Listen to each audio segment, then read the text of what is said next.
भ्रष्टाचार का दानव पर निबंध। भ्रष्टाचार शब्द भ्रष्ट आचार शब्दों के योग से बना है।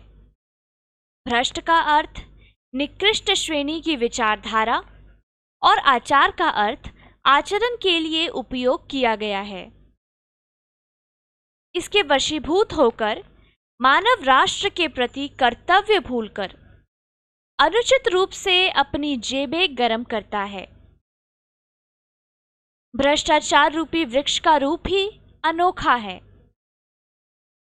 इसकी जड़ें ऊपर की ओर तथा शाखाएं नीचे की ओर बढ़ती हैं। इसकी विषाक्त शाखाओं पर बैठकर ही मानव का रक्त चूस रहा है। इसी घिनौनी प्रकृति के कारण हमारे प्रयोग की हर वस्तु दूषित बना दी गई है। एक ओर तो आर्थिक अभाव का वातावरण भ्रष्टाचार को जन्म देता है, दूसरी ओर नैतिक मूल्यों के ह्रास के कारण आर्थिक विकास के कार्यक्रमों को अमली रूप देने में बड़ी कठिनाइयों का सामना करना पड़ता है। विश्व के विकासमान राष्ट्र आज इसी दुष्चक्र में फंसे हुए हैं। यह सही है कि विश्व के समृद्ध विकसित राष्ट्र भी आज मूल्य वृद्धि से परेशान हैं तथा वहां भी सरकारी अधिकारी, व्यापारी व उद्योगपति दूध के धुले नहीं हैं। प्रथम जनगणना के अनुसार हमारे राष्ट्र की जनसंख्या 36 करोड़ के आसपास थी, जो 2001 की जनगणना के अनुसार 100 करोड़ को पार कर गई। इस अनुपात में जीविकोपार्जन के साधनों की कमी के कारण आज भारतीय समाज में भ्रष्टाचार, मिलावट व जमाखोरी का बोलबाला है। आज मानव जीवन में विश्व बंधुत्व की भावना का ह्रास हो रहा है। अपनी स्वार्थ सिद्धि के लिए एक मानव दूसरे की गर्दन पर हाथ फेरने के लिए तैयार है। बेशक उसकी भावना से आदर्शवादिता का गला ही क्यों न घुट जाए। आज के इस यांत्रिक युग में प्रत्येक मानव भौतिक साधनों को जुटाने में नेत्र मूंद कर जुटा हुआ है। वह हर तरह से भ्रष्ट तरीकों को अपनाकर काला धन इकट्ठा करता जा रहा है। मानव की स्वार्थ परत ने महंगाई जैसे अभिशाप को जन्म दिया है। इस अभिशाप ने मध्यम वर्गीय परिवार की शांति को चूस डाला है। उसका हर छोटा बड़ा सदस्य समाज में प्रतिष्ठा बनाए रखने के लिए भ्रष्ट साधनों को अपना रहा है। आधुनिक युग में धन का महत्व इतना बढ़ गया है कि शाश्वत मानवीय मूल्यों को भी प्रभावित करने लगा है। प्राचीन काल से ही धन संग्रह व प्राप्ति की दौड़ चली आ रही है, किंतु मानवीय भावनाएं धन से अधिक आदर पाती हैं। आज का मानव धन के लालच में पड़ गया है। उसके व्यवहार में आर्थिक दृष्टिकोण प्रमुख हो गया है। यही आर्थिक दृष्टिकोण भावना के स्थान पर हिसाब को महत्वपूर्ण बना देता है। मनुष्य में समाज विभाजन की भावना उत्पन्न होती है और आवश्यकता होती है किसी तीसरे व्यक्ति की जो न्याय कर सके। यह तीसरा व्यक्ति शासन है। जब स्वयं अधिक धन हथिया लेने की बात प्रमुख हो जाती है, तब जीवन की प्रक्रिया भी नैतिक से आर्थिक हो जाती है। मनुष्य अपने आंतरिक गुणों की अपेक्षा बाहरी गुणों के विषय में अधिक चिंतित हो जाता है।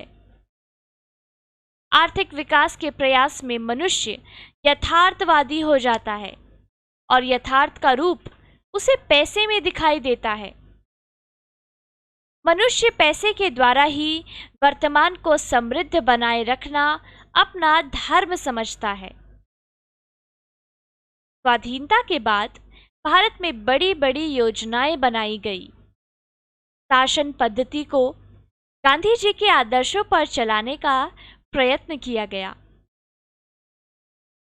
यद्यपि आर्थिक रूप से तो हम समृद्धि की ओर बढ़ रहे हैं, किंतु नैतिक दृष्टि से हम पतन की ओर बढ़ रहे हैं।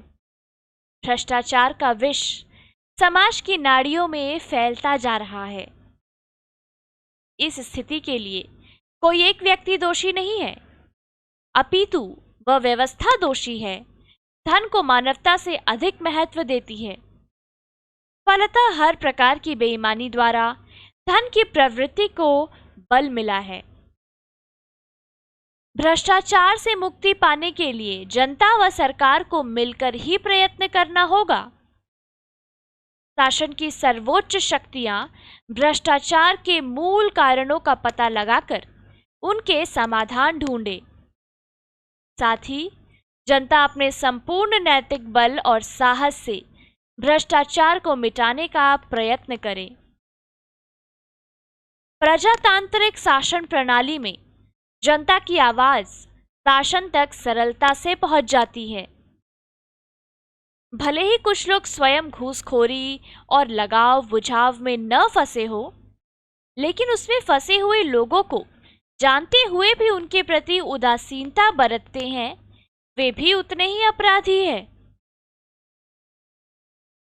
भ्रष्टाचार को मिटाने के लिए कड़े कदम उठाने होंगे।